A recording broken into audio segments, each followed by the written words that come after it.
வணக்கம். த ஃபிளிக்ஸ் ஜெட்ஸ் தமிழ் சேனலுக்கு வந்ததுக்கு நன்றி. இந்திய மற்றும் உலக மொழிகளில் உள்ள படம் மற்றும் சீரியல்ஸை அலசி ஆராய்ஞ்சி அக்குவேர் ஆணிவேர் ஆக்கி பார்க்கலாமா வேணாமான்னு நீங்க முடிவு பண்றதுக்கு ஒரு ரேட்டிங் கொடுக்கறது தான் என்னுடைய வேலை. வாங்க இன்னைய வீடியோக்குள்ள போகலாம். இன்னைக்கு நாம பார்க்க போறது தனுஷ் எழுதி இயக்கி டைட்டில் ரோல்ல நடிச்சும் இருக்கிற ராயன் படத்தோட விமர்சனம்.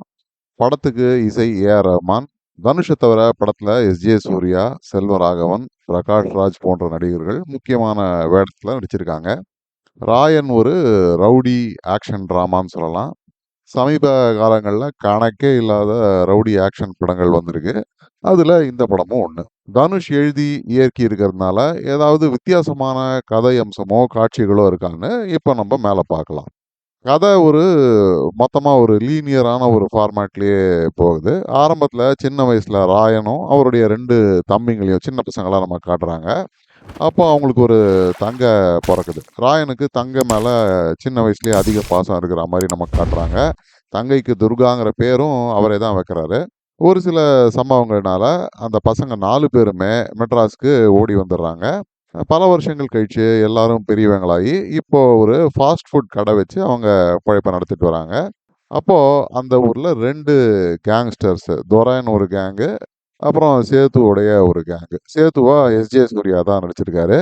இந்த 2 கேங்ஸையும் ஒருத்தருக்கு ஒருத்தர் வெட்டிட்டு சாகணும் அப்படின்னு பிளான் பண்ணி வேலை செய்யற police deputy commissioner Prakash Raj. இது ஒரு தனி ட்ராக்ல போகுது. கஷ்டப்பட்டு தம்பிங்கள படிக்க வைக்கணும், தங்கைய கல்யாணம் பண்ணி கொடுக்கணும் அப்படின்னு தனுஷ் நினைக்கிறாரு. ஆனா இந்த 2 கேங்ஸ்க்கும் இடையில நடக்கிற அந்த சண்டைகள்ல அவரும் அவருடைய குடும்பமும் மாட்டிக்கிறாங்க. கடைசியா இந்த ரவுடிங்க கிட்ட இருந்து தன் தம்பி தங்கைகளை தனுஷ் காப்பாத்துறாராங்கிறத ஒரு 15, 16 சண்டை காட்சிகள்ல கிட்டத்தட்ட ஒரு 150, 200 பேரை பல வகைகளையும் வெட்டி சாச்சு ரத்த களரியா சொல்ற ஒரு வயலண்டான படம் தான் இந்த ராயன். படத்தோட மெயின் அட்ராக்ஷன் என்ன பொறுத்த வரைக்கும் ஏ.ஆர். ரஹ்மானோட பேக்ரவுண்ட் ஸ்கோர் தான். அருமையா புதுமையா போட்டிருந்தாரு. ஏற்கனவே கேட்ட பழைய டியூன்லாம் ரீசைக்கிள் பண்ணி ரீசெண்டான படங்கள்ல போட்டிருந்தாரு. அந்த மாதிரிலாம் இல்லை. ஆனா பாடல்கள்லாம் ஓகே ரகம் தான்.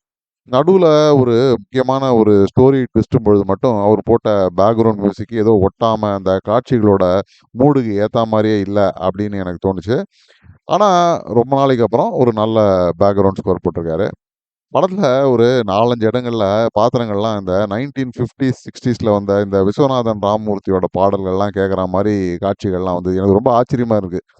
இந்த ஜெனரேஷன்ல அந்த பாடல்கள்லாம் கேட்டவங்க யாருமே இருக்க மாட்டாங்க. ஒருவேளை இளையராஜாவோட பாடல்கள்ல ஏதாவது காப்பிரைட் பிரச்சனை இருக்கோ அதனால இதை போட்டிருக்காங்கன்னு நான் நினைக்கிறேன். திரைக்கதைன்னு பார்த்தாக்கா ரொம்பவே ஃப்ளாட்டா ப்ரெடிக்டபிளான ரெப்படிட்டிவான காட்சிகள். முதல்ல நல்லா இருக்கிற மாதிரி இருந்தது. ஆனா ஒவ்வொரு 10, 15 நிமிஷத்துக்கும் அதே மாதிரி ஒரு செட் ஆஃப் டயலாக்ஸ், அதே மாதிரி செட்டிங், அதே மாதிரி வெட்டுக்குத்து ரிப்பீட் ஆகிட்டே இருக்கும். ரொம்பவே பொறுமையை சோதிக்கிற மாதிரி ஆயிடுது ஒரு கட்டத்துக்கு மேல. கதையில வர அந்த ஒரே ஒரு ட்விஸ்ட், தனுஷோட குடும்பத்தையே புரட்டி போடுற அந்த ஒரு ட்விஸ்ட் சுத்தமா கன்வின்சிங்காவே இல்லை. வராத குறைக்கு எப்படி நடந்துச்சுன்னே தெரியல அப்படின்னு வேற ஒரு பாத்திரம் திரும்ப திரும்ப சொல்லும். ஏதோ ஒரு ஆக்சிடென்ட் ஒன்னா தெரியாம நடக்கலாம். ஆனா இதுக்கு மேல என்னால சொல்ல முடியல. ஸ்பாய்லர் ஆயிடும். படத்துல பார்த்தா உங்களுக்கே தெரியும். அதுவும் இந்த அளவுக்கு போறதுக்கு பகை எதனால உருவாச்சு அப்படிங்கிறதுக்கு ஒரு விளக்கமே இல்ல. கதை, திரைக்கதை டிபார்ட்மெண்ட்ல ரொம்பவே கோட்டை விட்டாரு தனுஷ் அப்படின்னு நான் சொல்லுவேன். நடிப்புன்னு பார்த்தா தனுஷ் வழக்கம் போல ரொம்ப நல்லாவே சூப்பராவே நடிச்சிருக்காரு. கிட்டத்தட்ட மொத்த படத்தையும் இவர் தான் தாங்கி பிடிச்சிட்டு இருக்காருன்னே சொல்லலாம். எஸ்.ஜே. சூர்யா பிரமாதமாவே நடிக்கிறாரு.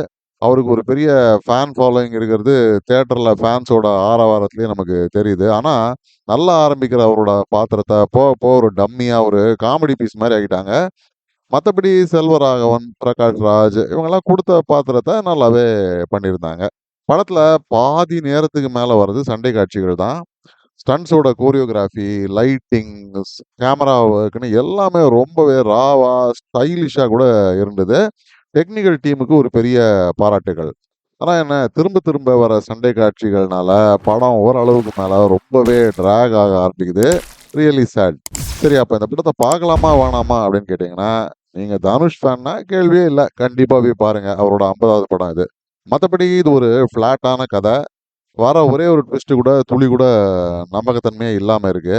அதிகமான வெட்டுக்குத்து இதெல்லாம் இருந்தா போதும். கதையெல்லாம் முக்கியம் இல்ல அப்படின்னு நினைக்கிறவங்க வேணா போய் பார்க்கலாம். ஜெனரல் ஆடியன்ஸுக்கு புதுமையா இதுல எதுவுமே இல்ல. Just another violent rowdy action movie. ஓடிடிலயே வேணா பார்த்துக்கங்க. மீறி போய் பார்க்கணும்னு நினைச்சா குடும்பத்தோட போய் பார்க்கலாம். ஆனா ரொம்பவே நிறைய வெட்டு, குத்து, ரத்தம் இதெல்லாம் இருக்கு. பார்த்துக்கங்க.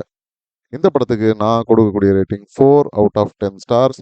மீண்டும் ஒரு முறை இன்னொரு விமர்சனத்தோட உங்களை சந்திக்கும் வரை நன்றி, வணக்கம்.